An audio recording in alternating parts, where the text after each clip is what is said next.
புதியுகம் நேயர்கள் அனைவருக்கும் உற்சாகமான வணக்கங்கள். A very happy and healthy morning. இது doctor on call presenting partner Anil கொழுக்கட்டை மாவு பவர்ட் பை சென்தால் ஒரிஜினல். ஒவ்வொரு நாளும் ஒவ்வொரு சிறப்பு துறை சார்ந்த நிறைய விஷயங்கள் நம்மளோட நிகழ்ச்சியில் நம்ம பேசிட்டு இருக்கோம். அந்த வகையில் பார்த்துக்கிட்டிங்கன்னா இன்னைக்கு நம்மளோட நிகழ்ச்சியில் குழந்தையின்மை சிறப்பு சிகிச்சை சார்ந்த உங்களோட கேள்விகளுக்கு பதில்கள் கொடுக்க போகிறோம். முக்கியமான விஷயம், இன்னைக்கு குழந்தையின்மை சிறப்பு சிகிச்சை எடுத்துக்கிட்டால் மருத்துவம் ரொம்ப ரொம்ப நவீனம் அடைஞ்சிருக்கு. IVF வரைக்கும் நம்ம கேள்விப்பட்டிருக்கோம். பட் IVFலே பார்த்துக்கிட்டிங்கன்னா இன்னைக்கு இருக்கக்கூடிய அட்வான்ஸ் ட்ரீட்மெண்ட்ஸ், இதன் மூலமா பெண்களுக்கு குழந்தையின்மை பிரச்சனை இருந்தாலும் சரி, ஆண்களுக்கு குழந்தையின்மை பிரச்சனை இருந்தாலும் சரி, இரண்டையும் சால்வ் பண்ணக்கூடிய நிறைய விஷயங்கள் இருக்கு, நிறைய மருத்துவ வளர்ச்சி இருக்கு. இதெல்லாம் பத்தி நமக்கு விளக்கங்கள் கொடுக்கறதுக்காக இன்னைக்கு நம்மளோட நிகழ்ச்சியில பாத்துக்கிட்டீங்கன்னா அனிஷ் செயற்கை கருத்தரிப்பு மையம் குரு மருத்துவமனையில இருந்து நம்ம கூட டாக்டர் கல்பனா இருக்காங்க. வணக்கம் doctor, welcome to the show. Doctor, குழந்தையின்மை சிறப்பு சிகிச்சை அப்படின்னு எடுத்துக்கிட்டோம்னா ஃபர்ஸ்ட் கேள்வி எல்லாருக்கும் தோன்றது, ஏன் இவ்வளோ ஃபர்டிலிட்டி ஹாஸ்பிட்டல்? முதல்ல எதனால குழந்தையின்மை சிகிச்சை இவ்வளோ பரவலா நம்ம இன்னைக்கு பார்க்குறோம்? அதை பத்தி நான் ஒரு விளக்கம் கொடுக்கணும். ஃபர்டிலிட்டி ஹாஸ்பிட்டல்ஸ் ஜாஸ்தி ஆகுதுன்னா அதோட டிமாண்ட் ஜாஸ்தியாக இருக்கிறதுனால தான் ஃபர்டிலிட்டி ஹாஸ்பிட்டல்ஸும் ஜாஸ்தி ஆகுதுன்னு சொல்லலாம். இப்போ எல்லா ஃபேமிலியிலையும் கண்டிப்பாக ஒரு கப்பிள் இன்ஃபர்டைலாக இருப்பாங்க அப்படின்னு சொல்லலாம். முன்னாடியெல்லாம் அவ்வளோ இன்ஃபர்டிலிட்டி ரொம்ப ரேராக தான் இருந்தது. இப்போ ரொம்ப இன்க்ரீஸ் ஆகிருக்கு அப்படின்னு சொன்னால் ஃபஸ்ட்டு நம்மளோட என்ன ரீசன் அப்படின்னு சொன்னால் நம்மளோட லைஃப் ஸ்டைல் சேஞ்சஸ் தான் அப்படின்னு சொல்லலாம். முன்னாடியெல்லாம் இயர்லி மேரேஜ் ரொம்ப காமன். ஒரு 18, 21, 22 ஃபேமிலி கம்ப்ளீட் பண்ணிடுவாங்க. பட் இப்போ எல்லாரும் ப்ரொஃபஷ்னலாக அவங்க காலில் நிற்கணும் அப்படின்னு நினைக்கிறப்ப லேட் மேரேஜ் ரொம்ப காமன். இது மெயின் ரீசன் அப்படின்னு சொல்லலாம். பட் ரொம்ப அட்வான்ஸ்டு கண்ட்ரீஸ்லலாம் இப்போ 40s தான் நான் குழந்தை பெற்றுக்கணும் அப்படின்ட்டு அவங்க டிட்டர்மின்டாக இருந்தாங்கன்னா அவங்களோட எக்கை எடுத்து அவங்க ஸ்டோர் பண்ணிக்கிறாங்க. ஸோ அந்த ஃபெசிலிட்டியும் எங்களோட Guru hospital Anish fertility and women சென்டரில் இருக்குது. அது ஜென்ரலாக நாங்கள் யாருக்கு பண்ணுறோம் அப்படின்னு சொன்னால், ஒரு கேன்சர் பேஷண்ட்டை அவங்க ட்ரீட்மெண்ட்டில் எக்ஸ் எல்லாம் ஸ்பாயில் ஆகிடும் அப்படின்னு சொன்னால் அந்த பேஷண்ட்ஸுக்கு ஸ்டோர் பண்ணி வச்சுக்கிறோம். அது தவிர வேறு பினைன் டிசீஸ், சாக்லேட் சிஸ்டர், அந்த மாதிரி ப்ராப்ளம் இருக்கிறவங்களுக்கு எக் ஸ்டோர் பண்ணிக்கிறோம். பட் இப்போ வரைக்கும் அந்த லேட் மேரேஜ்னால எக்கை ஸ்டோர் பண்ற அளவுக்கு நம்ம கண்ட்ரி இன்னும் அட்வான்ஸ்டா வரல. பட் மேபி ஃபியூச்சர்ல அதுவும் வந்ததுன்னா இந்த இன்ஃபர்டிலிட்டி இன்சிடென்ட்ஸ் கொஞ்சம் குறையலாம். கண்டிப்பா. அது தவிர மேல்ஸோட lifestyle changes, westernisation, smoking, alcoholism, அந்த மாதிரி பல ரீசன்ஸ்னால இன்ஃபர்டிலிட்டி ஜாஸ்தி. ஓகே, நம்ம லைஃப் ஸ்டைல் ஒரு காரணம், அதே சமயத்தில் லைஃப்ல செட்டில் ஆகணும் அப்படிங்கிறதும் ஒரு காரணம். ஸோ அதனாலே பார்த்துக்கிட்டிங்கன்னா கொஞ்சம் திருமணங்கள்லாம் இன்னைக்கு லேட்டாக தான் நடக்குது. அண்ட் 40 இயர்ஸ்ல குழந்தை பெற்றுக்கணுங்கிற நிறைய கேள்விகள் இருக்கு. மெனோபாஸ்க்கு அப்புறமா குழந்தை பெற்றுக்க முடியுமான்ற கேள்விகள் எவ்வளோ நம்ம நிகழ்ச்சியில் இருக்கு. ஸோ இந்த மாதிரி அத்தனை கேள்விகளுக்கான விளக்கங்கள் டாக்டர் கொடுக்க போறாங்க. முக்கியமாக பார்த்துக்கிட்டிங்கன்னா இந்த ஃப்ரீசிங் டெக்னிக் இது எந்த அளவுக்கு உபயோகமாக இருக்க போகுது ஃபியூச்சர்ல? நிறைய பேர் சொல்லுவாங்க, அதாவது பார்த்தீங்கன்னா ஹஸ்பண்ட் அப்ராட்லேயே இருக்காரு, இங்கே வர மாட்டேங்கிறாங்க அப்படிங்கிற ஒரு கேள்வி எல்லாருக்குள்ளேயும் இருக்கும். இவங்களுக்கு எந்த முறையில் அவங்களோட வயது அவங்க கைக்குள்ளே இருக்கும் பட்சத்தில் நம்ம குழந்தை பெற்றுக்கொள்ள முடியும்? இப்படி எக்கச்சக்கமான கேள்விகள் குழந்தையின்மை சார்ந்து. உங்களோட கேள்விகளுக்கு பதில் கொடுக்கறதுக்காக இன்னைக்கு அனிஷ் செயற்கை கருத்தரிப்பு மையம் குரு மருத்துவமனையிலிருந்து நமக்கு டாக்டர் கல்பனா இருக்காங்க, குழந்தையின்மை சிறப்பு சிகிச்சை மருத்துவர். 0444596494 அப்படிங்கிற எண்ணுக்கு நீங்க தொடர்பு கொண்டு உங்களோட கேள்விகளை கேட்கலாம். டாக்டர், சமீபமா நிகழ்ச்சியில் பார்த்துக்கிட்டிங்கன்னா நிறைய பேரோட கேள்வி, ஓகே IVF பத்தி இன்னைக்கு இருக்கக்கூடிய நவீன சிகிச்சை எல்லாத்தையும் கேள்விப்பட்டுட்டு ஒரு டைம்ல இந்த ரிப்பீட்டட் IVF ஃபெயிலியர்ஸ் பார்த்தவங்க ஒரு 40-45 அப்புறம் மெனோபாஸ்க்கு அப்புறம் கூட உங்களுக்கு குழந்தை பிறந்திருக்கே, நாம ஏன் ட்ரை பண்ணக்கூடாது அப்படிங்கிற ஒரு எண்ணம் வருது நிறைய பேருக்கு. இது எந்த அளவுக்கு சாத்தியம்? அதை பத்தின ஒரு விளக்கம். IVF ஃபெயிலியர்னு இல்லை, நிறைய பேஷண்ட்ஸ் அவங்களுக்கு இன்ஃபர்டிலிட்டி இருக்குங்கிறத புரிஞ்சுக்கிறதுக்கே ஒரு 10 years ஆயிடுது. கண்டிப்பா. எங்களோட குரு ஹாஸ்பிட்டல்ல பார்த்தோம்னா OPல ஒரு 40% ஆஃப் பேஷண்ட்ஸ் 40 இயர்ஸ்க்கு மேலே தான். அதே மாதிரி அவங்களுக்கு ஹோப்ஸ் கொடுக்குற என்ன விஷயம் அப்படின்னு சொன்னா, எங்களோட குரு மருத்துவமனையில் கன்சீவ் ஆகிற பேஷண்ட்ஸ்ல ஒரு 50% 40 இயர்ஸ்க்கு மேலே உள்ளவங்க தான் கன்சீவ் ஆகிறாங்க. ஸோ எந்த ஏஜில் வேணால் கன்சீவ் ஆகலாம். அவங்களுக்கு தேவை தன்னால் கன்சீவ் ஆக முடியுங்கிற ஒரு confidence, proper treatment, continuous treatment, ஒரு வில் பவர், இது மட்டும் இருந்தால் டெஃபினட்டாக எந்த ஏஜில் வேணால் கன்சீவ் ஆகலாம். ஓகே. எங்களோட குரு ஹாஸ்பிட்டலில் 58 இயர்ஸில் கூட 5 இயர்ஸ் மெனோபாஸ் மாதவிடாய் எல்லாம் நின்று 5 வருடங்கள் கழித்து குழந்தை பிறந்து போயிருக்காங்க. அந்த குழந்தைக்கு இப்போ ரீசெண்டாக ஒரு கெட் டுகெதர் வச்சுருந்தோம். அதில் ஆல்மோஸ்ட் 500 சில்ட்ரன் வந்து ஐவிஎஃப்ல பிறந்த எங்களோட குரு ஹாஸ்பிட்டலில் பிறந்த குழந்தைங்க வந்து பார்ட்டிசிபேட் பண்ணியிருந்தாங்க. அதில் இந்த குழந்தையும் வந்திருந்தது. ஆல்மோஸ்ட் அந்த குழந்தை வந்து 2nd ஸ்டாண்டர்டோ என்னதோ படிக்கிறது, ரொம்ப ஆக்டிவாக இருந்தது. அதே மாதிரி 50 இயர்ஸ்க்கு மேலே இப்போ இந்த 1 இயர்க்குள்ளே எங்களோட சேட்டலைட் சென்டர் தூத்துக்குடியில் குழந்தை பிறந்திருக்குது. ஸோ ஆல்மோஸ்ட் 50% ஆஃப் ப்ரெக்னென்ட் லேடிஸ்னு பார்த்தா 40 இயர்ஸ்க்கு மேலே தான் எங்களோட குரு மருத்துவமனையில் இருக்கிறாங்கன்னு ஸோ 35, 38 கிராஸ் பண்ணியாச்சு, இனிமே எதுக்கு நம்ம இதை பற்றி யோசிக்கணும் அப்படிங்கிற எண்ணம் தேவையே இல்லை. ஏன்னா ஒரு டாக்டர் சொல்லியிருந்தாங்க 50% ஆஃப் த பேஷண்ட்ஸ் பார்த்துக்கிட்டிங்கன்னா எல்லாமே 40 வயதை கடந்தவங்க இன்னைக்கு வந்து ஒரு ஹெல்த்தி பேரண்டாக, ஒரு ஹெல்த்தி கிட்டோட ஒரு கம்ப்ளீட் ஃபேமிலியாக இருக்காங்க அப்படிங்கிற ஒரு விளக்கம் கொடுத்துருந்தாங்க. ஸோ இதே போன்ற உங்களோட கேள்விகள் இருக்கலாம். ஏன் வந்து தொடர்ந்து இந்த கருச்சிதைவு ஏற்படுது, இந்த காரணங்கள் பற்றி கேட்கலாம். அதே சமயத்தில் ஐவிஎஃப்ல இன்னைக்கு இருக்கக்கூடிய நவீன சிகிச்சை முறைகள் என்னென்ன அப்படிங்கிறது கேட்கலாம். 0445969444 அப்படிங்கிற எனக்கு நீங்க தொடர்பு கொண்டு பேசலாம். வணக்கம் டாக்டர் ஆன் கால். சொல்லுங்க, யார் பேசுறீங்க? Hello, good morning. Good morning ma'am. என்னோட நேம் கொஞ்சம் சத்தமா பேசவும். பேர் என்னங்க? நந்தினி. தொடர்ந்து பேசலாம்ங்க டாக்டர் கிட்ட. நீங்க ஆல்ரெடி எனக்கு ஃபர்ஸ்ட் ஒரு பேபி இருக்கு, 3 இயர்ஸ். இப்போ வந்து நெக்ஸ்ட் ட்ரீட்மெண்ட் எடுத்துட்டு இருக்கேன். ஃபர்ஸ்ட் மந்த் ஓவாஷில் டேப்லெட் கொடுத்தாங்க. அதுக்கப்புறம் அப்பயும் செட் ஆகலன்னு சொல்லிட்டு அப்போ வந்து ஃபாலிகுலர் டெஸ்ட் எடுத்தாங்க. அதில் ரைட் ஓவாரி சைஸ் வந்து ஃபர்ஸ்ட் 11th டே வந்து 26x17 இருந்துச்சு. அடுத்தது 14th டே ஆகுறப்ப 18x13 ஆயிடுச்சு. ஸோ இந்த மந்த் வந்து ஒவிக்லோ பிளஸ் டேப்லெட் வந்து எடுத்து சொல்லி கொடுத்துருக்காங்க. ஸோ இந்த டேப்லெட் சாப்பிட்டு திரும்ப ஃபாலிகுலர் டெஸ்ட் வாங்க அப்படின்னு சொல்லியிருக்காங்க. ஸோ ஃபர்ஸ்ட் ஓவாசில் டேப்லெட் சாப்பிட்டேன் லாஸ்ட் மந்த்து. இந்த மந்த் வந்து ஒவிக்லோ பிளஸ்ங்கிற டேப்லெட்டை வந்து எடுத்துட்டு இருக்கேன். அதுவும் ஒவ்வொரு டேப்லெட் மட்டும் டெய்லி ஒன்று சாப்பிடுங்க அப்படின்னு சொல்லியிருக்காங்க மேம். ஓகே, இந்த ஓவியுலேஷன் இண்டக்ஷன் பற்றின விஷயங்கள் நம்ம டாக்டர் கிட்ட கேட்டு தெரிஞ்சுக்கலாம். கண்டிப்பாக டாக்டர் உங்களுக்கான விளக்கம் கொடுப்பாங்கம்மா. நீங்கள் டிவி பார்க்கலாம். டாக்டர், இந்த follicular study and ovulation induction பற்றின ஒரு விளக்கம். உங்களுக்கு ஏற்கனவே ஒரு குழந்தை இருக்குது, அப்படிதானே? காலர் தொடர்பில் இல்லைங்க டாக்டர். ஸோ அவங்க இப்படி முயற்சி பண்ணும்போது எத்தனை முறை முயற்சி பண்ணலாம், எப்படி முயற்சி பண்ணலாம்? இருக்கீங்களாம்மா, தொடர்பில் இருக்கீங்களா? ஓகே, காலர் தொடர்பில் இல்லை. அவங்க சொன்ன ஹிஸ்டரி வந்து ஆல்ரெடி ஒரு சைல்டு இருக்கு, ஐவிஎஃப்ல கன்சீவ் ஆனதா சொன்னாங்கன்னு நினைக்கிறேன். ஓவிஃப்ளோ மாத்திரைகள் எடுத்துக்கிட்டாங்க, டேப்லெட்ஸ் கொடுத்து வந்து கன்சீவ் ஆயிருக்கிறாங்க. ஸோ கரு முட்டை வந்து சரியா வளரல அப்படின்னு சொன்னா எத்தனையோ டேப்லெட்ஸ் இருக்கு மார்க்கெட்ல, அது வளர வைக்கிறதுக்கு. அது தவிர இன்ஜெக்ஷன்ஸ் இருக்குது, ஒவ்வொரு இதுக்கும் ஒரு சக்ஸஸ் ரேட் இருக்குது.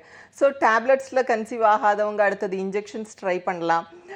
என்னதான் இருந்தாலும் வந்து கருமுட்டை சரியாக வளரலை அப்படின்னு சொன்னால் மேபி ஒரு 2-3 சைக்கிள்ஸ் வந்து ட்ரை பண்ணி பார்க்கலாம். கருமுட்டை வளரலை அப்படின்னு சொன்னால் அது எதனால் வளரலை அப்படிங்கிறத நம்ம கண்டுபிடிக்கணும். இது இன்னைக்கு இவ்வளோ மில்லிமீட்டர்ஸ், நாளைக்கு இவ்வளோ மில்லிமீட்டர்ஸ், அதுக்கப்புறம் இல்லை அப்படிங்கிறத விட கருமுட்டையோட வளர்ச்சி வந்து சயின்டிஃபிக்காக ஒரு நாளைக்கு இவ்வளோ மில்லிமீட்டர்ஸுங்கிறது வந்து நார்மல். இது அந்த அளவுக்கு வளரலை, இல்லைன்னா கருமுட்டை வந்து வெளியே வரலை, வெடிக்கலை அப்படின்னு சொன்னால் அதுக்குரிய காரணங்களை வந்து நம்ம அனலைஸ் பண்ணி அதுக்கேற்ற மாதிரி ட்ரீட்மெண்ட். ஸோ ஒரு பேஷண்ட்டுக்கு கண்டிப்பாக 4 சைக்கிள் வந்து ஸ்டிமுலேட் பண்ணணும் அப்படிங்கிறது கிடையாது. ஃபஸ்ட்டு சைக்கிள்லேயே அவங்க கருமுட்டை வளரலை அப்படின்னு சொன்னால் அதுக்குரிய காரணங்கள் என்ன அப்படின்னு கண்டுபிடிக்கணும். சிலருக்கு வந்து கருமுட்டையோட என்ன தரம் வந்து கம்மியாக இருக்கலாம். ப்ரீமெச்சூர் ஒவேரியன் ஃபெயிலியர் அப்படின்னு சொல்லுவோம், இன்சஃபிஷியன்சி அப்படின்னு சொல்கிறோம். அந்த மாதிரி பேஷண்ட்ஸ் எல்லாம் அதுக்கு அடுத்த ஸ்டெப் ஐவிஎஃப் போகிறது பெட்டர். அதே இது வந்து கருமுட்டை வெடிக்கிறதுல மட்டும்தான் ப்ராப்ளம் இருக்குது அப்படின்னு சொன்னால் ஒரு சிம்பிள் இன்ஜெக்ஷன் போட்டு அவங்க வந்து நேச்சுரலாக ட்ரை பண்ணலாம். செமன் டெஸ்ட் நார்மலாக இருந்ததுன்னா, இல்லைன்னா ஒரு ஐயுஐ ட்ரீட்மெண்ட் போகலாம். ஸோ அது ஒவ்வொரு பேஷண்ட்டுக்கும் வேரி ஆகும். ஓகே டாக்டர், உங்கள் கேள்விக்கான பதில் கொடுத்துருந்தாங்க. வணக்கம், தொடர்ந்து பேசலாம். முக்கியமாக பார்த்தீங்கன்னா நம்மளோட நிகழ்ச்சியில் காலேஜ் வந்து தொடர்ந்து உங்களோட கேள்விகளை குழந்தையின்மை சிறப்பு சிகிச்சை சார்ந்து நீங்கள் கேள்வி கேட்டுட்டு இருக்கீங்க. தொடர்ந்து ஒரு சிறிய இடைவேளைக்கு பிறகு சந்திக்கலாம். இது அனில் கொழுக்கட்டை மாவு வழங்கும் doctor on call, presenting partner Cinthol original.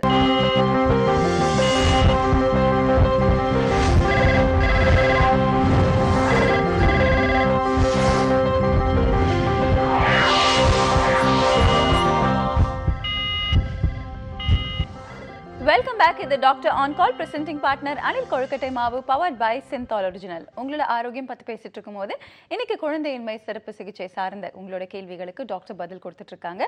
Anish செயற்கை கருத்தரிப்பு மையம் குரு மருத்துவமனையிலிருந்து இன்னைக்கு டாக்டர் கல்பனா நம்மளோட நிகழ்ச்சியில் இருக்காங்க. குழந்தையின்மை சிறப்பு சிகிச்சை மருத்துவர். 044459649444 அப்படிங்கிற இன்னைக்கு நீங்க தொடர்பு கொண்டு பேசலாம். வணக்கம் டாக்டர் ஆன் கால். சொல்லுங்க, யார் பேசுறீங்க? ஹலோ, வணக்கம். பேர் என்னங்க? வணக்கம் மேடம். பேர் என்னம்மா? நாங்க சுதா பேசுறோம் மேடம், ராஜபாளையத்துல இருந்து. ஹாய் சுதா, தொடர்ந்து டாக்டர் கிட்ட பேசலாம். சுதா, நீங்க உங்களோட கேள்வி கேட்கலாம். Hello, good morning madam. சொல்லுங்க சுதா. மேடம், எங்களுக்கு மேரேஜ் ஆகி 1.5 இயர் ஆயிடுது. ஓகே. இன்னும் கன்சீவ் ஆகல. ஸோ டாக்டர் கிட்ட செக்அப் பண்ணி போனதுல பிளட் டெஸ்ட், யூரின் டெஸ்ட், அப்புறம் கர்ப்பப்பை 3 செக் பண்ணி பார்த்தாங்க. ஓகே. எந்த ப்ராப்ளம் இல்லை அப்படின்னு சொல்லிட்டு என்னோட ஹஸ்பண்ட்க்கு செக் பண்ணி பார்க்கும்போது அந்த உயிரிழப்புகளோட எண்ணிக்கை மட்டும் கொஞ்சம் கம்மியா இருக்கு அப்படின்னு சொல்லி டேப்லெட் கொடுத்துருக்காங்க. ஓகே, கொஞ்சம் கம்மியா இருக்குன்னா எவ்வளவு? 5 lakhs இருக்குன்னு சொல்லி ரிப்போர்ட்ல வந்திருக்கு மேடம். 5 lakhs 5 million? இல்ல, 5 lakhs தான் வந்திருக்கு. ஓகே. அது எவ்வளவு இருக்கணும்?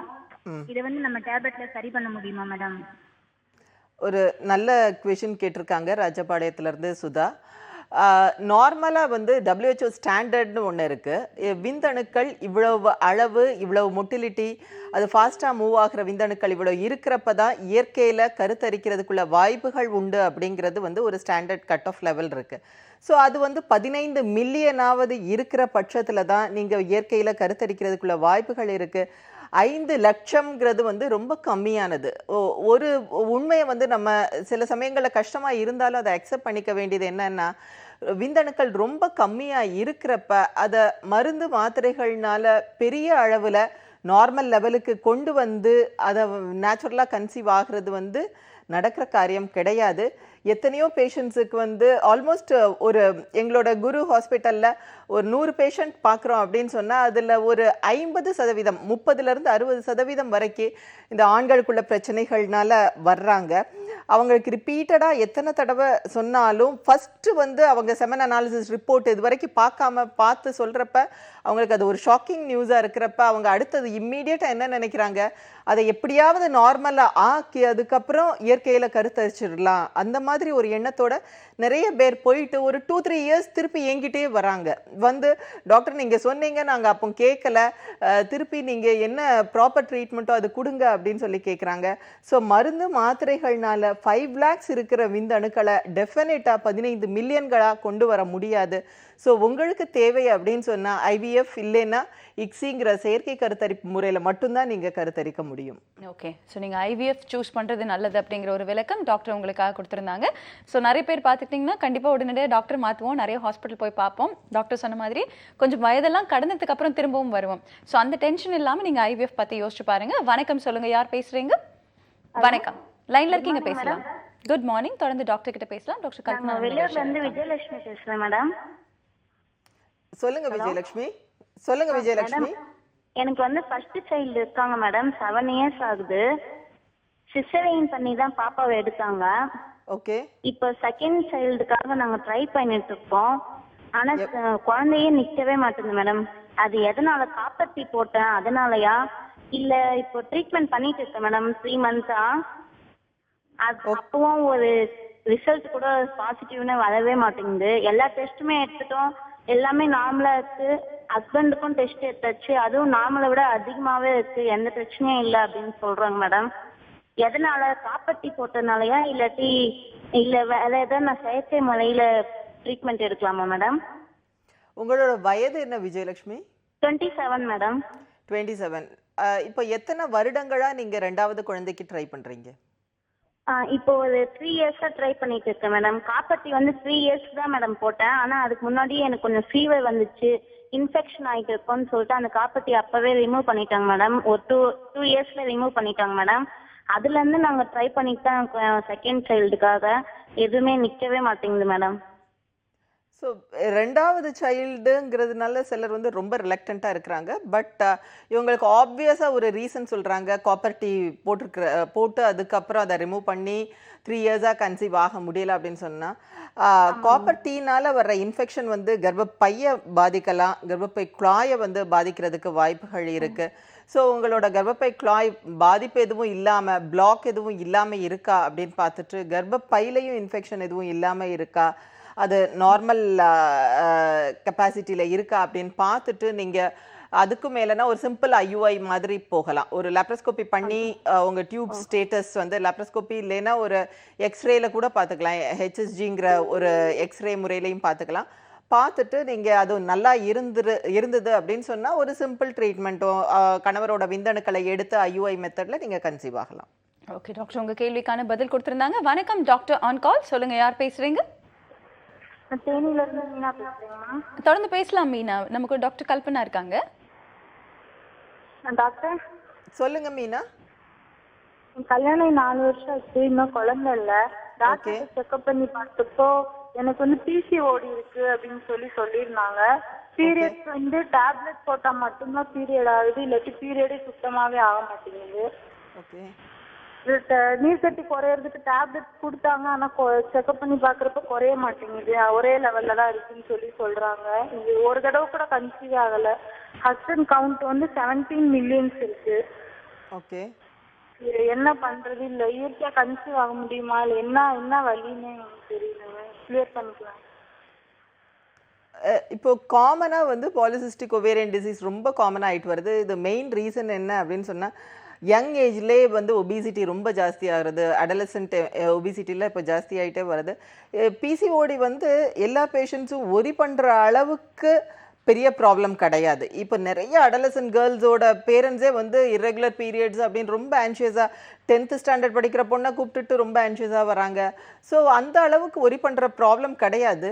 பிசிஓடி வந்து ப்ராப்பர் ட்ரீட்மெண்ட், அவங்களோட ஹார்மோன்ஸ் எல்லாம் ஆல்ட்ரா இருந்தது அப்படின்னு சொன்னால் அவங்களுக்கு லேப்ரோஸ்கோப்பியில் அந்த பிசிஓ இதை கரெக்ட் பண்ணுவோம். அது தவிர பேஷண்ட்ஸோட lifestyle changes, weight reduction எல்லாம் அவங்க சரியாக பண்ணுனாங்க அப்படின்னு சொன்னால் ஈஸியாக கன்சீவ் ஆகலாம்.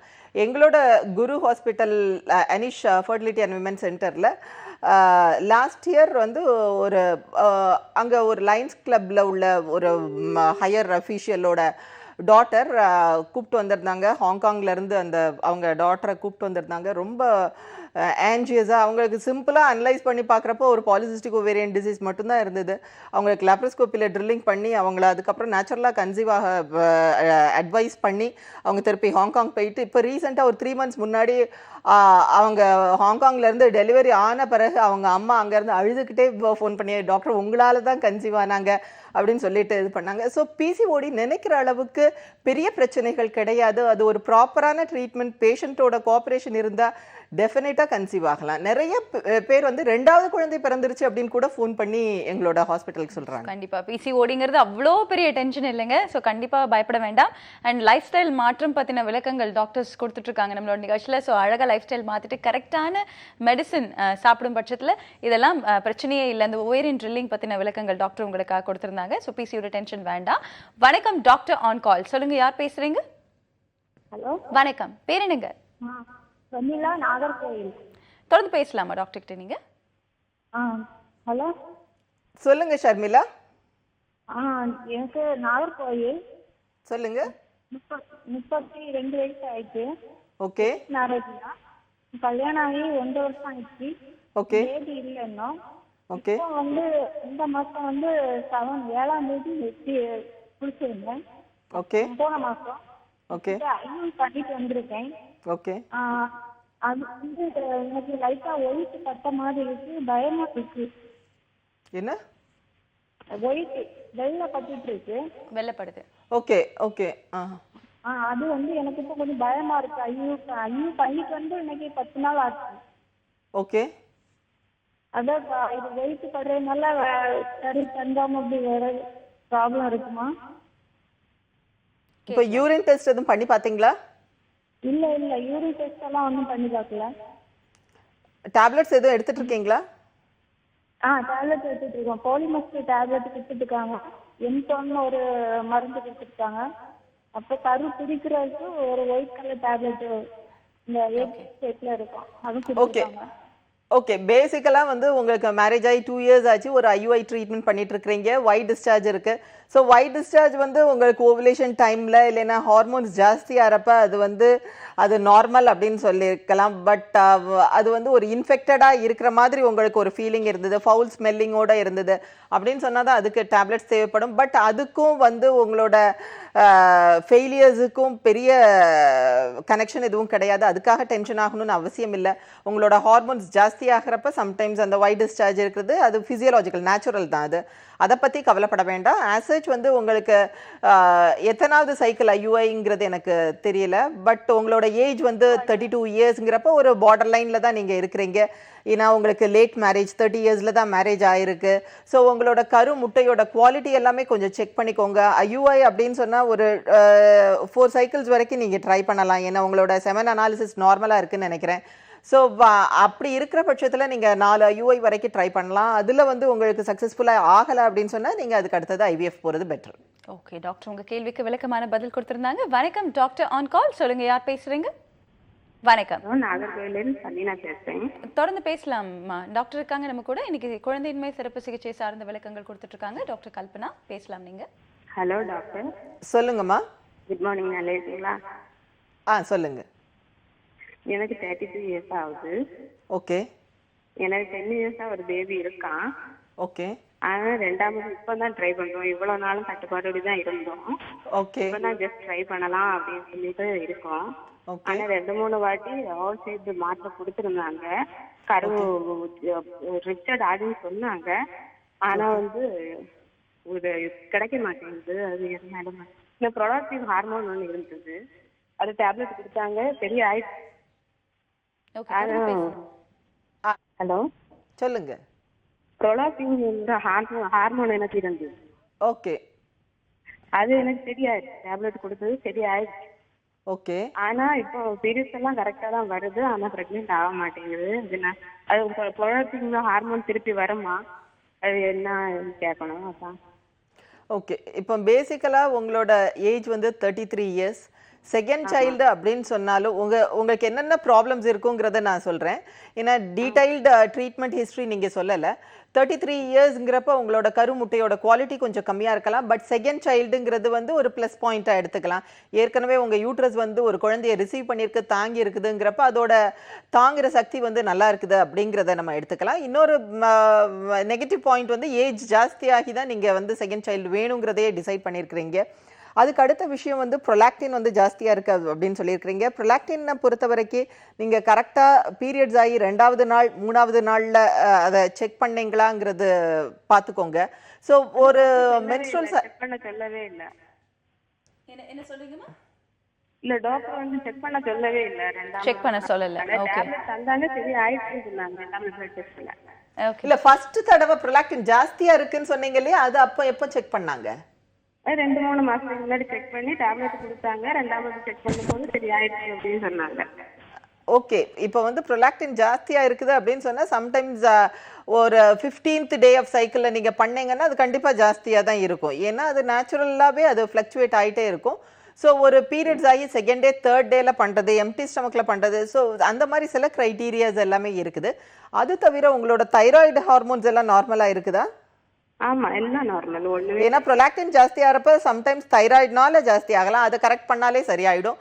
அதே மாதிரி ப்ரொலாக்டின் ஒரு பார்டர் லைனில் இன்க்ரீஸ் ஆகிருக்கு அப்படின்னு சொன்னால் அதுக்கு ரொம்ப ஓவர் எந்தூசியாஸ்டிக் ட்ரீட்மெண்ட்டும் தேவையில்லை. ஓரளவுக்கு நார்மல் ஆகிடுது அப்படின்னு சொன்னால் உங்களோட கரு வந்து கர்ப்பப்பையில் அட்டாச் ஆகிறதுக்கு இந்த ப்ரொலாக்டின்கிற ஹார்மோன் வந்து கண்டிப்பாக தேவையாக இருக்குது. ஸோ அதை ரொம்ப கம்மி பண்ணுறதும் அட்வைசபிள் கிடையாது. ஓரளவுக்கு அது நார்மலாக இருக்குது அப்படின்னு சொன்னால் அதனால் உங்களுக்கு இந்த பிரச்சனைகள் வேறு எதுவும் இல்லை. பட் வேறு ஏதோ ஒரு பிரச்சனையை வந்து நீங்கள் மிஸ் பண்ணிட்டு இருக்கீங்க அப்படின்னு தான் சொல்லணும். இப்போ ஆல்மோஸ்ட் 2 இயர்ஸாக ட்ரை பண்ணுறீங்களா? 2-3 இயர்ஸாக ட்ரை பண்ணுறீங்கன்றது சொல்கிறீங்க. 3 இயர்ஸாக ட்ரை பண்ணுறீங்க. ப்ரொலாக்டின்னால நீங்கள் குழந்தை உண்டாகாமல் இல்லை, மற்ற பிரச்சனைகளையும் கொஞ்சம் டீல் பண்ணி வேறு எந்த இடத்துல பிரச்சனைகள் இருக்குங்கிறத அனலைஸ் பண்ணிட்டு அதுக்கேற்ற மாதிரி ட்ரீட்மெண்ட் எடுத்தால் நீங்கள் ஈஸியாக கன்சீவ் ஆகிறதுக்கு வாய்ப்பு இல்லை. உங்கள் கேள்விக்கு முழு விளக்கமும் கொடுத்துருந்தாங்க. இன்னைக்கு பார்த்துக்கிட்டிங்கன்னா அனிஷ் செயற்கை கருத்தரிப்பு மையம் மற்றும் குரு மருத்துவமனையிலேருந்து நம்ம கூட டாக்டர் கல்பனா இருக்காங்க. குழந்தையின்மை சிறப்பு சிகிச்சை சார்ந்த விளக்கங்கள் உங்களுக்காக கொடுத்துட்டு இருக்காங்க. தொடர்ந்து நீங்கள் கால் பண்ணி கேட்கலாம். இது doctor on call. Presenting partner Anil கொழுக்கட்டை மாவு, பவர்ட் பை சிந்தால் ஒரிஜினல். ஒரு சிறிய இடைவேளைக்கு பிறகு சந்திக்கலாம்.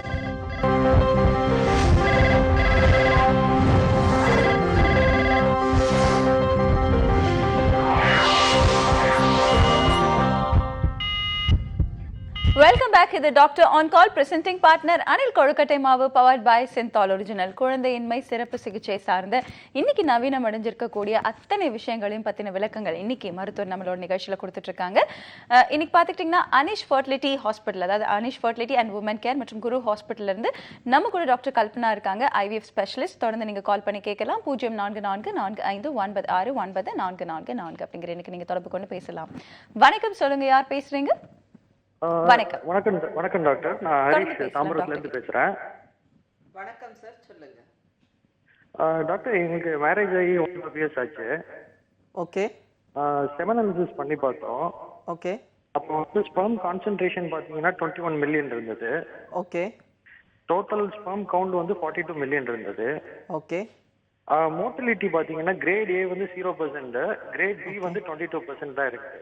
ஓகே. ஸோ இது வந்து நேச்சரா ஃபுட் ஹேபிட்ஸ்ல ஏதாவது பண்ணி இம்ப்ரூவ் பண்ண முடியுமா? இது எப்படி இது இன்க்ரீஸ் பண்றதுக்கு சான்சஸ் இருக்குங்களா? ஓகே. உங்களோட டயட்ல வந்து சேஞ்சஸ் பண்ணி இதை இம்ப்ரூவ் பண்ண முடியாது. மேபி உங்களுக்கு ஒரு ஸ்மோக்கிங், ஆல்கஹாலிசம் அந்த மாதிரி இருந்தது அப்படின்னு சொன்னா அதை நீங்க குறைச்சிங்கன்னா இம்ப்ரூவ் ஆகிறதுக்கு பாசிபிலிட்டிஸ் இருக்கு. பட் ரேபிட் அந்த ஃபர்ஸ்ட் மொட்டிலிட்டியை வந்து ரேபிட் ப்ரோக்ரஸிவ் மொட்டிலிட்டி அப்படின்னு சொல்லுவோம், RPM அப்படின்னு சொல்லுவோம். அது 0%ங்கிறது அது அந்த குரூப் ஆஃப் ஸ்பெர்ம்ஸ் தான் ரொம்ப இம்பார்ட்டண்ட் நேச்சுரல் கன்செப்ஷனுக்கு.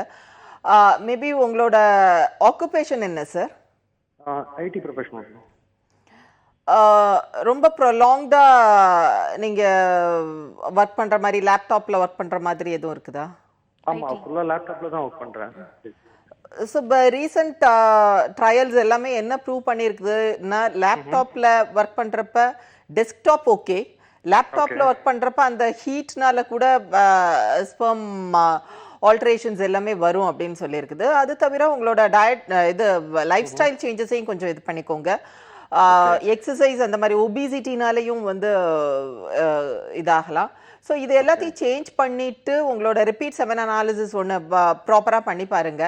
அதுலேயும் கம்மியாக இருந்தது அப்படின்னு சொன்னால் நீங்கள் அடுத்த ஸ்டெப் ICSIங்கிற செயற்கை கருத்தரிப்புக்கு போகிறது பெட்டர். ஏன்னா மெடிசன்னால பெரிய சேஞ்சஸ் எதுவுமே கொண்டு வர முடியாது. மெடிசின்ஸ் வந்து எப்போ யூஸ்ஃபுல்லாக இருக்கும் அப்படின்னு சொன்னால், மேபி நீங்கள் மெடிசன் எடுத்து உங்களுக்கு கொடுக்குற மெடிசின்ஸ் எல்லாமே ஆன்டி ஆக்சிடென்ட்ஸ், பேசிக்கலாக ஒரு விட்டமின்ஸ் மாதிரி. ஸோ அதில் சம்டைம்ஸ் இம்ப்ரூவ் ஆகிறதுக்கு சான்சஸ் ஒரு பார்டர் லைனில் இன்க்ரீஸ் ஆகலாம். பட் இந்த டேப்லெட்ஸும் எடுத்து ரிப்பீட் செமன் அனாலிசிஸ் பண்ணுறப்ப இதே மாதிரி 0% தான் இருக்குது அப்படின்னு சொன்னால், ப்ரொலாங்டாக ட்ரீட்மெண்ட் எடுத்து டேப்லெட்ஸ், மெடிகேஷன்ஸ் இல்லைன்னா ஆல்டர்னேட்டிவ் மெடிசின்ஸில் இம்ப்ரூவ் ஆகும் அப்படின்ட்டு வெயிட் பண்ண வேண்டாம். அதுக்கு அடுத்த ஸ்டெப் இதுக்கு போகிறது பெட்டர். ஏன்னா நிறைய பேஷண்ட்ஸ் வந்து நம்ம கவுண்ட் ரொம்ப கம்மியாக இருக்குது, மொட்டிலிட்டி கம்மியாக இருக்கிறப்ப என்ன அட்வைஸ் பண்ணாலும் நிறைய ஆல்டர்னேட்டிவ் மெடிசின்ஸ் எல்லாமே எடுத்துட்டு ஒரு 2 years கழிச்சு நிறைய ப்ராப்ளம்ஸோட, அதாவது கிட்னி ஃபெயிலியர் அந்த மாதிரி ஸ்டேஜில் கூட வந்து ஹிஸ்ட்ரி சொல்கிறாங்க. டயாலிசிஸ் வந்து நான் இப்போ மாதத்துக்கு 3 times பண்ணிட்டு இருக்கிறேன் அப்படின்ட்டு வந்து ICSI பண்ணுங்க இப்போ அப்படின்ட்டு சொல்லி வராங்க. ஸோ பேசிக்கலாக எது பாசிபிளோ அதை வந்து நம்ம ட்ரை பண்ணலாம். மேபி இந்த மாதிரி சின்ன ஆல்ட்ரேஷன்ஸ், லைஃப் ஸ்டைல் சேஞ்சஸ், கொஞ்சம் ஒரு எங்கள் அலோபதி மெடிசின்ஸில் எல்லாமே சயின்டிஃபிக்கலாக ப்ரூவ் பண்ண மெடிசின்ஸ், அதோட சைடு எஃபெக்ட்ஸ் எல்லாமே தெரிஞ்ச இதுதான். ஸோ அந்த மாதிரி ஒரு ஆன்டி ஆக்சிடென்ட்ஸ் உள்ள மெடிசின்ஸை வந்து ஒரு ஷார்ட் பீரியட் நீங்கள் ஒரு 3 months எடுத்து பார்க்கலாம்.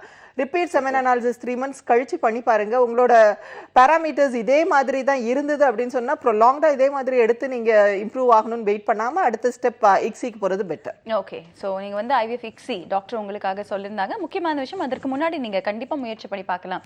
பொதுவாக நிகழ்ச்சி பார்த்துட்டு இருக்கவங்க எல்லாருக்குமான ஒரு விளக்கமும் இருந்தது இதுல. அதாவது லேப்டாப்ல அதிகமாக ஒர்க் பண்றதுனாலையும் சரி, இந்த life style modification, smoking and alcoholism, இதனால கூட பார்த்துக்கிட்டிங்கன்னா மேல் இன்ஃபர்டிலிட்டி இஷ்யூஸ் இன்னைக்கு அதிகமாக இருக்கு அப்படிங்கிறது. ஸோ அந்த பழக்க வழக்கத்தை கண்டிப்பா மாற்றணும். ஸோ தொடர்ந்து இன்னைக்கு குழந்தையின்மை சார்ந்த விஷயங்கள் பற்றி பேசிட்டு இருக்கும்போது ஆண்களுக்கான மற்றும் பெண்களுக்கான காரணங்கள், அதை எப்படி ட்ரீட் பண்ணலாம், இன்னைக்கு இருக்கக்கூடிய நவீன மருத்துவம், இதெல்லாம் பற்றி பேசிட்டு இருக்கோம்.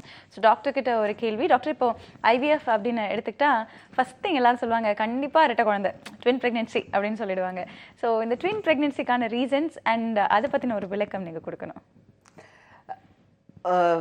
எங்களோட குரு ஹாஸ்பிட்டலுக்கு வர்ற பேஷண்ட்ஸ் பார்த்தா ஒரு 75% ஆஃப் பேஷண்ட்ஸ் வந்து வர்றப்பவே IVFனா எனக்கு 2 குழந்தை சான்சஸ் இருக்கா டாக்டர் அப்படின்னு சொல்லி வராங்க. ஐவிஎஃப்ல அது பாசிபிள் தான். ஏன்னா எம்ப்ரியோஸ் வந்து நம்ம ட்ரான்ஸ்ஃபர் பண்ணுறதுனால அவங்களோட யூட்ரஸ் வந்து ஏற்றுக்கிற கெப்பாசிட்டி இருக்கிறப்ப சம்டைம்ஸ் இரட்டை குழந்தைகள் 3 குழந்தைகள் அதெல்லாம் எங்களோட குரு மருத்துவமனையில் அதிகமாக பிறந்து போயிருக்காங்க. ரீசெண்டாக கூட லாஸ்ட் இதில் வந்து 9 பேபிஸ் வந்து 48 ஹவர்ஸில் பிறந்தது. அதில் வந்து பார்த்தா 3 இது ட்வின்ஸ் தான். பட் ரேராக சில பேஷண்ட்ஸ் வந்து அதில் ஒரு எக்ஸப்ஷனல் கேஸ் அப்படின்னு சொல்லலாம். ஒரு பேஷண்ட்டுக்கு வந்து கன்சீவ் ஆனப்போ அவங்க ட்ரிப்ளெட் கன்சீவ் ஆயிருந்தாங்க. அவங்க வந்து ஆக்சுவலாக யூஎஸ்லேருந்து வந்திருந்தாங்க. அதை ரெடியூஸ் பண்ணி ட்வின்ஸாக கேரி பண்ணிக்கோங்க அப்படின்னு சொன்னால் அவங்க சொன்னாங்க, எனக்கு ஒரு சைல்டு மட்டும் போதும், என்னோட எனக்கு வளர்க்குறது எல்லாமே ஒரு சைல்டுக்கு தான் என்னால் பாசிபிள். ஸோ அந்த மாதிரியும் சில பேஷண்ட்ஸ், அது ரொம்ப ரேராக அந்த மாதிரி பேஷண்ட்ஸ் வராங்க. But most of the patients வந்து எனக்கு ரெட்டை குழந்தை பிறந்தா நல்லா இருக்கும், ஏன்னா ஃபேமிலி அப்படியே கம்ப்ளீட் ஆகிடும் அப்படின்ட்டு அது அவங்களோட எக்ஸ்பெக்டேஷனாக இருக்குது. பட் அவங்களோட யூட்ரஸ் எவ்வளவு தூரத்துக்கு அதை ரிசீவ் பண்ணுதுங்கிறத பொறுத்து தான் அது. கண்டிப்பா. ஸோ இரட்டை குழந்தை ஆசை இருக்கும் எல்லாருக்குமே. அதுதான் சரி, ஒரே வாட்டி டாக்டர் பார்த்து இந்த ட்ரீட்மெண்ட்லாம் முடிச்சு ஃபேமிலி கம்ப்ளீட் பண்ணிக்கலாம் அப்படிங்கிற ஒரு விளக்கம் இருக்கும். பட் ஸ்டில் அது யார் யாருக்கு அவங்களோட யூட்ரஸ் கெப்பாசிட்டி எப்படி இருக்கோ அது பொறுத்து மட்டும் தான் டிசைட் பண்ண முடியும் அப்படிங்கிற ஒரு விளக்கம் கொடுத்துருந்தாங்க. ஸோ எக்கச்சக்கமான கேள்விகள் இருக்கும் உங்களுக்கு. அது எல்லாத்தையும் நம்மளோட நிறைய நிகழ்ச்சிக்கு நீங்கள் கால் பண்ணி கேட்கலாம். வணக்கம், சொல்லுங்க, யார் பேசுறீங்க? வணக்கம். Good morning. பேர் என்னங்க? சொல்லுங்கம்மா, என்ன கேள்வி உங்களோடது? எனக்கு 27 ஏஜ் ஆகுது. டாக்டர் பேசலாம். சொல்லுங்க சித்ரா. வணக்கம் மேடம். சொல்லுங்க. கல்யாணம் ஆகி 8 வருஷம் ஆகுதுங்க மேடம். ஃபர்ஸ்ட் பேபி 6 வருஷம் இருந்துச்சு. கல்யாணம் ஆனதையும் ஃபர்ஸ்ட் பாப்பா தங்கிடுச்சு. அப்புறம் ஒரு 5 வயசு வரைக்கும் ஃபுல்லா கம்ப்ளீட் ஆகி இருந்துச்சு. அப்புறம் அதுக்கு நுரையீரல் சளி கட்டி இருக்குன்னு சொல்லிட்டு டாக்டர் ட்ரீட்மெண்ட் பண்ண முடியாது அப்படின்னு சொல்லி இறந்துச்சு மேடம். ஓகே. இப்ப 2 வருஷமா நெக்ஸ்ட் பேபிக்கு ட்ரை பண்ணிட்டு இருக்கோம் மேடம். நேச்சுரலா கன்சீவ் ஆகல. அப்புறம் டாக்டர் கிட்ட போய் செக் பண்ணப்ப தைராய்டு இருக்கு அப்படின்னு சொல்லியிருந்தாங்க. தைராக்சின் 50 இந்த டேப்லெட் கொடுத்துருந்தாங்க. ஓகே. அப்புறம் திரும்பி ஒரு 6 மாசம் கழிச்சு செக் பண்ணும்போது தைராய்டு நார்மலுக்கு வந்துருச்சு அப்படின்னு சொன்னாங்க. ஓகே. அப்புறம் 2-3 தடவை நாள் தள்ளி போச்சு. ஆனா யூரின் டெஸ்ட் பார்த்துட்டா நெகட்டிவ் அப்படின்ற மாதிரி தான் வந்துச்சு. அப்புறம் அப்டாமன் டெஸ்ட் எடுத்துட்டு இருந்தாங்க, அதுவும் பார்த்தோம், அதுவும் நார்மலா இருந்துச்சு. ஹீமோகுளோபின் லெவல் வந்து 11.4 கிராம்ஸ் இருந்துச்சு. ஓகே. எல்லாமே நார்மலா இருக்கு அப்படின்னு சொல்லியிருக்காங்க மேடம். தைராய்டு மட்டும் அப்போ பார்த்தோம், அப்போ இருந்துச்சுன்னு சொன்னாங்க. அப்புறம் 6 மாசம் கழிச்சு செக் பண்ணும்போது நார்மலா இருக்கு அப்படின்னு சொல்லியிருக்காங்க மேடம். ஓகே. முதல் குழந்தை வந்து நேச்சுரலாக கன்சீவ் ஆனீங்களா? எவ்வளோ நாட்களில் கன்சீவ் ஆனீங்க? நீங்கள் சொந்தத்துக்குள்ளே எதுவும் திருமணம் பண்ணியிருக்கீங்களா? அந்த நுரையீரல் பிரச்சனை எதனால் பிறந்ததுலேருந்தே இருந்ததா? ரிலேஷனுக்குள்ள தான் மேம் மேரேஜ் பண்ணியிருக்கோம். மாமாவை மேரேஜ் பண்ணியிருக்கேன். குழந்தை உடனே கன்சீவ் ஆயிட்டாங்க மேடம். கல்யாணம் ஆகி ஃபர்ஸ்ட் ஒரு தூரம் தான் குளிச்சேன். அதுக்கப்புறம் அடுத்த தூரம்லாம் குளிக்கலைங்க மேடம். குழந்தை தங்கிடுச்சு. ஓகே. ஆனா அது பிறந்ததுல இருந்தே கொஞ்சம் நார்மல் பேபி கிடையாதுங்க மேடம். நடக்காது, அந்த மாதிரி தான் இருந்துச்சு. குழந்தை பிறந்த உடனே அழுதுதா? இல்லைங்க மேடம். நர்ஸ் வந்து 2-3 தடவை அடிச்சதுக்கு அப்புறம் தான் அழுதுச்சு மேம். ஒரு சிமெண்ட் கலர் மாதிரி இருந்துச்சு மேம் பிறந்தப்ப. ஓகே. கேட்கலாம், டாக்டர் அட்வைஸ் எடுத்துக்கலாம். ஓகே. இப்போ வந்து உங்களுக்குள்ள பிரச்சனைகள் அப்படின்னு சொன்னால் நீங்கள் சொந்தத்துக்குள்ளே திருமணம் பண்ணியிருக்கீங்க. ஸோ உங்கள் குடும்பத்தில் பிறவி குறைபாடுகள் எதுவும் இருக்குதா? அதை பற்றி யாருக்கும் எதுவுமே இல்லை. எங்கள் மாமா 3 பேருக்குமே குழந்தைங்க இருக்கு. அவங்களுக்கு எல்லாமே நல்லா இருக்காங்க. அதே மாதிரி பெரியம்மா வகையில் சித்திரையில் எல்லாருக்குமே நல்லா தான் குழந்தை இருக்கு மேம். அந்த மாதிரி எந்த பிரச்சனையும் இல்லைங்க மேடம். ஓகே. பேசிக்கலாக உங்களுக்கு வந்து ஹஸ்பண்ட் ஒய்ஃப் 2 பேருக்குமே ஒரு ஜீன் டெஸ்ட் பண்ணிக்கிறது நல்லது. ஏன்னா ரீசெண்டாக கூட எங்களோட குரு மருத்துவமனைக்கு ஒரு இதே மாதிரி கன்சாங்குனஸ் மேரேஜில் ஒரு கப்பல் வந்தாங்க. First child abnormal. அவங்க ஹிஸ்ட்ரி கேட்குறப்ப மற்ற எல்லா சில்ட்ரனும் அவங்க குடும்பத்தில் நல்லா இருக்குது அப்படின்ட்டு அவங்களுக்கு ஜீன் டெஸ்ட் பண்ணி பார்க்குறப்ப 2 பேருக்குமே குறைகள் இருந்தது. ஸோ அவங்களுக்கு அதுக்கப்புறம் ஐவிஎஃப் பண்ணி அவங்களோட உருவாகிற கருவோட ஜீனை டெஸ்ட் பண்ணி அதில் நார்மல் ஜீன் உள்ள கருவை எடுத்து அவங்களுக்கு ட்ரான்ஸ்ஃபர் பண்ணி இப்போ நல்ல குழந்தை ஹெல்த்தியாக இருக்குது. ஸோ அந்த ஒரு பாசிபிலிட்டி உங்களுக்கு இருக்குது. உங்களோட மரபணுக்களில் ஏதாவது பிரச்சனைகள் இருக்கலாம். ரெண்டாவது பிரச்சனை நீங்கள் சொன்னது தைராய்டு பிரச்சனை. தைராய்டு வந்து ஒரு பெரிய பிரச்சனை கிடையாது. நீங்கள் டேப்லெட் எடுக்கிறப்ப ஒரு 6 வார காலங்கள்லேயே அது வந்து நார்மல் ஆகிடும். ஸோ உங்களுக்கு குழந்தை இல்லாததுக்கு இந்த தைராய்டு பிரச்சனை ரீசன் கிடையாது. இப்போ ஒரு 3 வருடங்களாக நீங்கள் ட்ரை பண்ணுறீங்க அப்படின்னு சொன்னால் உங்களோட கர்ப்பப்பை குழாயை செக் பண்ணிக்கோங்க, விந்து அணுக்களை திருப்பி செக் பண்ணிக்கோங்க, கரு முட்டையோட குவாலிட்டி எப்படி இருக்குங்கிறத செக் பண்ணிக்கோங்க. இது எல்லாமே நல்லா இருந்தது, மரபணுக்களும் நல்லா இருந்தது அப்படின்னு சொன்னால் இத்தனை வயதுக்கு மேலே நீங்கள் ஒரு IUIங்கிற ஒரு சிம்பிள் ட்ரீட்மெண்ட் போகிறது ஐடியல். ஏன்னா ரொம்ப லேட் பண்ணாமல் இது பண்ணுறது நல்லது. ஓகே, ஸோ கருக்குழாய் அடைப்பு இருக்கா அந்த மாதிரி விஷயங்கள்லாம் தெரிஞ்சுக்கோங்க. அண்ட் கண்டிப்பாக மரபணு சார்ந்த பரிசோதனைகள் கணவன் மனைவியும் செஞ்சுக்கிறது நல்லது. அதுக்கு மேற்கொண்டு பார்த்தீங்கன்னா ப்ராப்பர் ஜீன், அதாவது கரெக்டாக ஹெல்த்தியாக இருக்கக்கூடிய விஷயங்களை வச்சு கண்டிப்பாக ஆரோக்கியமான குழந்தை பேர் உங்களுக்கு சாத்தியம் அப்படிங்கிற ஒரு விளக்கம் கொடுத்துருந்தாங்க. வணக்கம், சொல்லுங்க, யார் பேசுறீங்க? வணக்கம், லைன்ல இருக்கீங்க, பேசலாம். பேர் என்னங்க? என் பேர் விஜயலட்சுமி மேடம். தொடர்ந்து பேசலாமா? டாக்டர் கல்பனா இருக்காங்க நிகழ்ச்சியில. சொல்லுங்க விஜயலட்சுமி. வணக்கம் மேடம். எனக்கு கல்யாணம் ஆகி 7 வருஷம் ஆகுது மேடம். ஓகே. ஹஸ்பண்ட் ஃபாரின்லயே 5 வருஷமா இருந்துட்டாங்க. 1 மந்த் இடையில வந்து தங்கிட்டு இன்னொரு டைம் 2 மந்த் தங்கி இருந்துட்டு போயிட்டாங்க. ஓகே.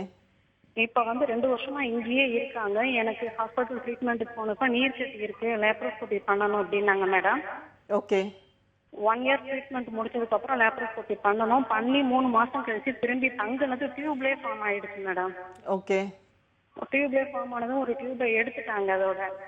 ஓகே. அது எடுத்து திரும்பி இப்போ 1 வருஷமா ட்ரீட்மெண்ட் போயிட்டு இருக்கு. ஆனா இது வரைக்கும் நான் கன்சீவ் ஆகல மேடம். ஓகே.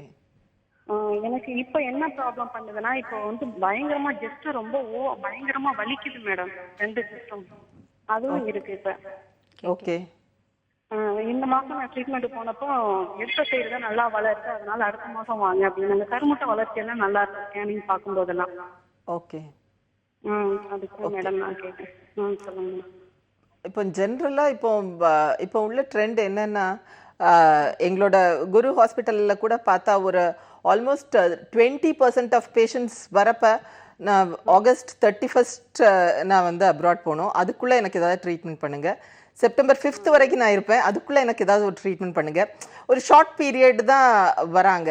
ஸோ அதுக்கேற்ற மாதிரி நம்ம அவங்களோட ட்ரீட்மெண்ட் பண்ணுறோம். சம்டைம்ஸ் வந்து அவங்க அப்ராட்லேருந்து ப்ராப்பராக மெயில் பண்ணி வரப்போ அவங்களுக்கு எந்த டேயில் வரணும், ஒரு ஷார்ட் ஸ்டேயில் அவங்களுக்கு என்ன பெஸ்ட் ட்ரீட்மெண்ட் கொடுக்க முடியுமோ பண்ணி அவங்க கன்சீவ் ஆன பிறகு அவங்க திருப்பி ஃப்ளை பண்ணி போகிறாங்க. அதே மாதிரி தான் இவங்க ஒரு இன்டரப்டடாக வந்து ட்ரீட்மெண்ட் எடுத்திருக்காங்க. பட் இப்போ உள்ள ப்ராப்ளம் அப்படின்னு சொன்னால் உங்களுக்கு ஒரு பாலிசிஸ்டிக் ஒவேரியன் டிசீஸ், அது வந்து ஆல்ரெடி நீங்கள் ட்ரில்லிங் பண்ணியிருக்கீங்க. அதுக்கு அடுத்த மெயின் ப்ராப்ளம் அப்படின்னு சொன்னால் உங்களுக்கு டியூப்ஸில் வந்து கரு தங்கியிருக்கு, ஒரு டியூப் வந்து ரிமூவ் பண்ணியிருக்கிறாங்க. ஸோ அடுத்த டியூபோட ஸ்டேட்டஸ் என்ன அப்படிங்கிறது நீங்கள் செக் பண்ணிக்கிறது நல்லது. ஏன்னா யூஸ்வலாக ஒரு டியூப்பில் இன்ஃபெக்ஷன் வரப்போ இன்னொரு டியூபுக்கும் அது ஸ்ப்ரெட் ஆகிருக்கிற சான்சஸ் இருக்குது. இன்னொன்று ஆப்வியஸாக ஒரு பாசிட்டிவ் பாயிண்ட் என்ன அப்படின்னு சொன்னால், உங்களுக்கு ஒரு கரு உருவாயிருக்கிறது, உங்களோட கரு முட்டையும் விந்தணுவும் நல்லா இருக்கிறதுனால தான் அந்த கரு உருவாயிருக்குது.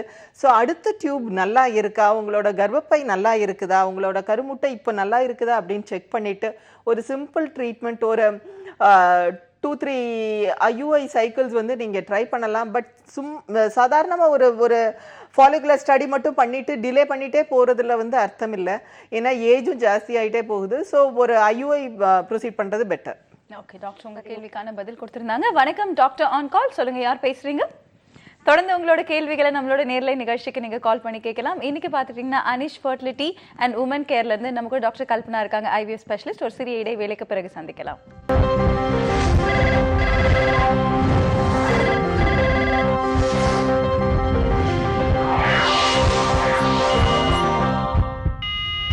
Welcome back to the doctor on call. Presenting partner Anil கொழுக்கட்டை மாவு, பவர்ட் பை சிந்தால் ஒரிஜினல். இன்னைக்கு நம்மளோட நிகழ்ச்சியில குழந்தையின்மை சிறப்பு சிகிச்சை சார்ந்த உங்களோட கேள்விகளுக்கு டாக்டர் பதில் கொடுத்துட்டு இருக்காங்க.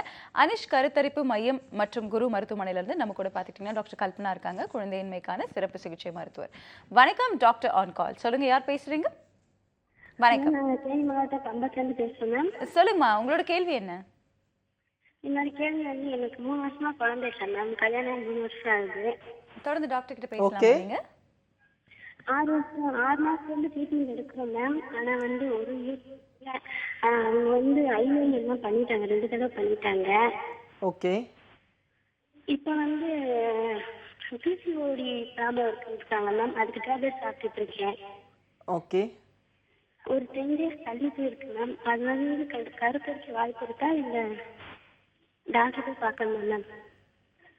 10 days தள்ளி போயிருக்குதா அப்படின்னு சொன்னால் அது வந்து உங்களுக்கு ஜென்ரலாக பாலிசிஸ்டிக் ஒவேரியன் டிசீஸில் irregular பீரியட்ஸ் இருக்கும். ஸோ irregular பீரியட்ஸ் எல்லாமே வந்து ப்ரெக்னென்சின்னு நீங்கள் எடுத்துக்க முடியாது. ஸோ ஒரு urine test, early morning urine sample எடுத்து அதை டெஸ்ட் பண்ணி பார்த்துட்டு ப்ரெக்னென்சின்னு கன்ஃபார்ம்டாக இருந்தால் அதுக்கப்புறம் ஸ்கேன் போய் அதுக்கேற்ற மாதிரி மெடிசின்ஸ் எடுத்துக்கலாம். பட் உங்களுக்கு அந்த பாலிசிஸ்டிக் ஒவேரியன் டிசீஸ்னால தள்ளி போகுது அப்படின்னு சொன்னால் அதை கரெக்ட் பண்ண வேண்டிய கட்டாயத்தில் இருக்கிறீங்க. ஒரு 3 years ஆயிடுத்து. உங்களோட ஹார்மோன்ஸ் எல்லாம் எப்படி இருக்குங்கிறது தெரியல. பட் அது எல்லாமே ஆல்ட்ரு ஆகிருக்கு, irregular பீரியட்ஸ் இருக்குது அப்படின்னு சொன்னால், உங்களோட கருமுட்டை வளர்ச்சி சரியில்லை அப்படின்னு சொன்னால் ஒரு லாப்ரோஸ்கோபி பண்ணி ட்ரில்லிங் பண்ணிவிட்டு அதுக்கப்புறம் இன்னும் ஒரு 2 IUI நீங்கள் பண்ணலாம். பண்ணி அதில் சக்ஸஸ்ஃபுல்லாக ஆகிறதுக்கு ட்ரை பண்ணுங்கள். இன்கேஸ் அதுலேயும் கன்சீவ் ஆகலை அப்படின்னு சொன்னால் அதுக்கு அடுத்தது ஐவிஎஃப் போகிறது பெட்டர். ஜென்ரலாக வந்து ஒரு ப்ரொலாங்டாக IUI பண்ணிட்டு இருக்கிறது நல்லது கிடையாது. ஓகே. ஸோ டாக்டர் நம்ம வந்து டாக்டர்ஸ் அட்வைஸ் பண்ண சைக்கிளை விட திரும்ப ட்ரை பண்ணிகிட்டே இருப்போம். பட் அது வேண்டாம், முயற்சி பண்ணி பாருங்கள், மேற்கொண்டு IVF பண்ணுறது பெட்டர் அப்படிங்கிற ஒரு விளக்கம் டாக்டர் உங்களுக்காக கொடுத்துருந்தாங்க. வணக்கம் டாக்டர் ஆன் கால். சொல்லுங்கள், யார் பேசுகிறீங்க? உமா பேசுகிறோம் மேடம். உமா, தொடர்ந்து பேசலாங்க. சொல்லுங்க உமா. எனக்கு 16 வருஷம் ஆகுது மேடம் கல்யாணம் ஆகி. ஓகே. நிறைய தடவை IUI பண்ணியிருக்கோம், ஃபெயிலியர் ஆயிடுச்சு. இப்போ வந்து கிட்டத்தட்ட 2 தடவை IVF பண்ணோம், அதுவும் ஃபெயிலியர் ஆயிடுச்சு. ஓகே. இப்போ வந்து அவருக்கு வந்து கவுண்ட் வந்து 15 மில்லியன் போட்டிருக்காங்க. ஓகே. மோட்டிலிட் கவுண்ட் வந்து 5 மில்லியன் இருக்கு.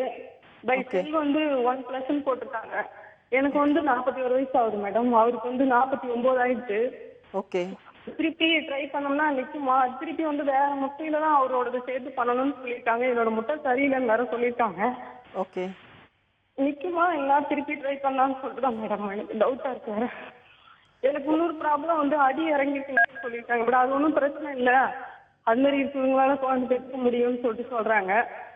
இதுக்கு எனக்கு வந்து நிற்குமா மேடம்? தேர்ட் டைம் பண்ணா நிற்குமா? இதனாலே ரொம்ப மென்டல் மாதிரி ஆயிட்டு ரொம்ப மனசு. ஃபர்ஸ்ட் 2 தடவை உங்க ஓன் எக்ஸ்ல பண்ணீங்களா? ஃபர்ஸ்ட் தடவை என்னோட எக்லே பண்ணாங்க, செகண்ட் டைம் வேற டோனர் வச்சு பண்ணாங்க. பட் தேர்ட் டைம் அப்படிதான் பண்ணணும்னு சொல்லியிருக்காங்க. ஓகே. அது எப்படி மேடம்? எனக்கு அடி இறங்கி ஏதாவது நிற்குமான்னு கேட்டா நிற்கும்னு சொல்றாங்க மேடம். அதான் எனக்கு ஒன்றும் புரியல மேடம் எனக்கு. ப்ரொலாப்ஸுக்கும் அதாவது உங்களுக்கு கர்ப்பப்பை இறங்கி இருக்கிறதுக்கும் இன்ஃபர்டிலிட்டிக்கும் பெரிய இது கிடையாது. அதில் நீங்கள் கன்சீவ் ஆன பிறகு ஜென்ரலாக அது அந்த மசில்ஸ் எல்லாம் கண்ட்ராக்ட் ஆகிறப்ப அது யூட்ரஸ் எக்ஸ்பேண்ட் ஆகிறப்ப அது நார்மல் ஆகிடும். ஸோ அது ஒரு பெரிய பிரச்சனை கிடையாது. அதே மாதிரி உங்களோட கர்ப்பப்பை எல்லாம் நல்லா இருக்குதா அப்படின்னு செக் பண்ணிட்டு அடுத்த IVF நீங்க தாராளமா போக சொல்லிருக்காங்க, நல்லா இருக்குன்னு சொல்லிருக்காங்க. அடுத்த IVF ட்ரை பண்ணலாம் நீங்க. ஏன்னா ஒரு 3ஆவது தடவை மேடம் இப்போ பண்ணணும்னு இப்போ 6 மாசமா நிறுத்தி வச்சிருக்கேன். ரொம்ப அதுலயே மைண்ட் ஒரு மாதிரி ஆயிடுச்சு, எனக்கு ரொம்ப டென்ஷன் ஆகிறேன், கோவமா இருக்கிறேன்.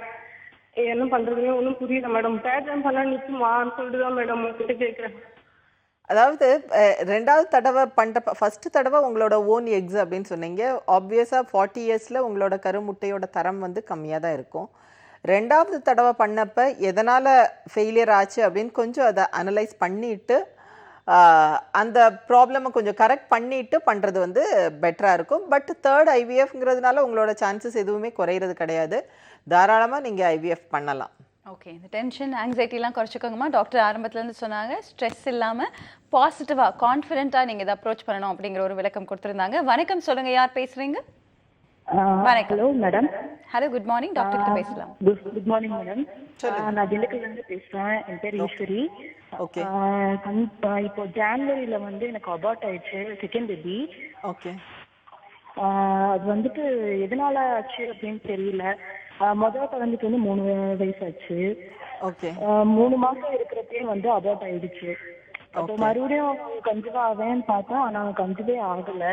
நான் வந்துட்டு அந்த அபார்ட் ஆனது வந்து ஓகே, காலர் தொடர்பில் இல்லை. ஓகே. அவங்க சொன்ன ஃபர்ஸ்ட் பேபி நார்மலா இருக்குங்கிறப்பவே வந்து அவங்களோட ஆப்ஷன்ஸ் வந்து பெட்டரா தான் இருக்கும். அடுத்தது வந்து அபார்ஷன், ஒரு அபார்ஷனுக்காக ரொம்ப டென்ஷன் ஆகணும்னு அவசியம் இல்லை. ஒரு 100 குழந்தைகள்ல வந்து கன்சீவ் ஆகிறதுல ஒரு 15 குழந்தைகள் வந்து அபார்ட் ஆகுறது வந்து நார்மல் தான்.